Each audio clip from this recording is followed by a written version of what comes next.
Hey guys, Coach Pillowfist here. Today we're talking about how you should move your hands with your head movement. Alright, should you have your hands up by your head, static with your head movement? So I'm kind of following my hands with my head. Or instead of following my head with my hands, just kind of have them pedaling up and down like this, moving my shoulders. Let's start off with the pros and cons of having them static to our face first. So the obvious pro of this is that it keeps our face guarded at all times.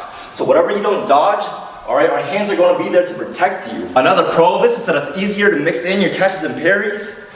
And the last pro is that it's more advantageous for counter punching because wherever I move my head to, my hands are always in position to come back with a counter punch.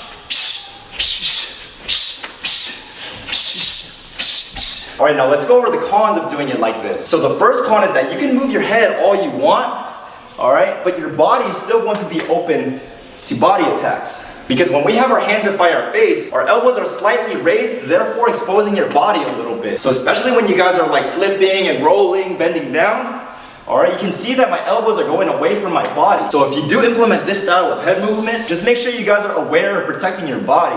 The second con is that it hinders our peripheral vision because when I have my hands over here by my face, I'm not able to see everything coming clearly, especially when they're throwing those hooks. And the third con I feel is the biggest con, and it kind of plays into multiple things here. Shoulder movement is a big part of head movement, right? But when I have my hands up by my face, it kind of restricts my ability to move my shoulders as fluidly. This in turn not only affects your mobility, but also the speed of your head movement for the same reason that you would run slower if we just kept our arms still and ran like this. So when we run, we naturally move our arms like this, right? To maintain stability and balance. Otherwise, we'd be very stiff. And it's the same thing with this. When you guys are moving your head, you gotta have something with your arms to counterbalance that. So let's now move on to the pros and cons of doing it this way now.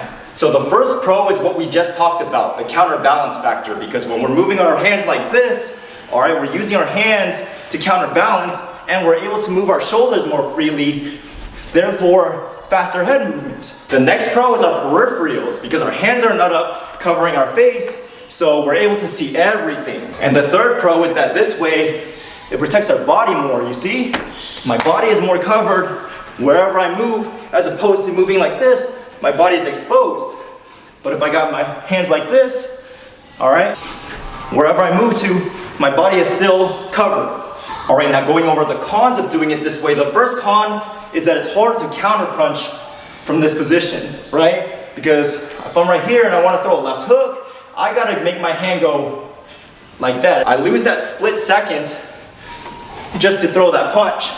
Alright, if I want to go to the body, whereas if I had my hands up by my face like this, alright, I'm ready to go whenever. And the second con is that it leaves my head more exposed doing it this way. So whatever I don't dodge, I'm going to get knocked in the head with it. So we're kind of solely relying on reflexes here. And if the opponent is able to time you or notice any patterns of your head movement, that can be extremely detrimental. So if you're worried about exposing your face when you guys are moving your head, one thing I like to do is instead of moving like this, I like to put my hand right here to cover my face. Alright? When I'm slipping, when I'm rolling, just like that.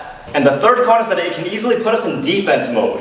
And what I mean by that is, when you guys are moving your hand like this, alright, I'm mostly just thinking defense, alright? Whereas if I had my hands up by my face like this, alright, I'm able to think both offense and defense at all times. It's a little easier to mix my offense and defense together when I have my hands up by my face.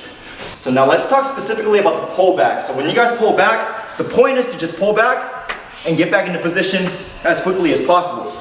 But if we were to bring our hands with us, alright, the weight and the momentum of your hands when you pull back is just drastically slowing down your pullback. And when you guys pull back, I mean, if you have your hands right here, alright, what really is it doing if you're pulling back? Because the whole point of the pullback is to get yourself out of range of the punch. I mean, even if somebody did hit me when I'm pulling back, alright, just the fact that I was pulling back as they were hitting me, it's not going to hurt nearly as much. So I think it's kind of a waste of time to bring your hands with you when you guys pull back.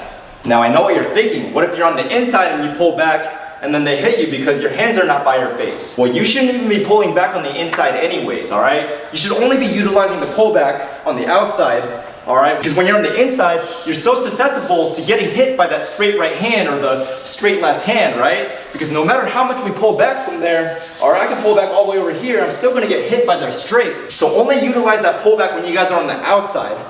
All in all, I think it's best to utilize both ways, you know. Sometimes you got your hands static with your head movement like that, all right? Sometimes you move them like this, you know, depending on the situation. So it's best to practice both of those, you know. But other than that, thank you guys for tuning into this video. If you guys have any questions, please comment down below. Please like, comment, subscribe to the channel, and I'll see you guys on the next one.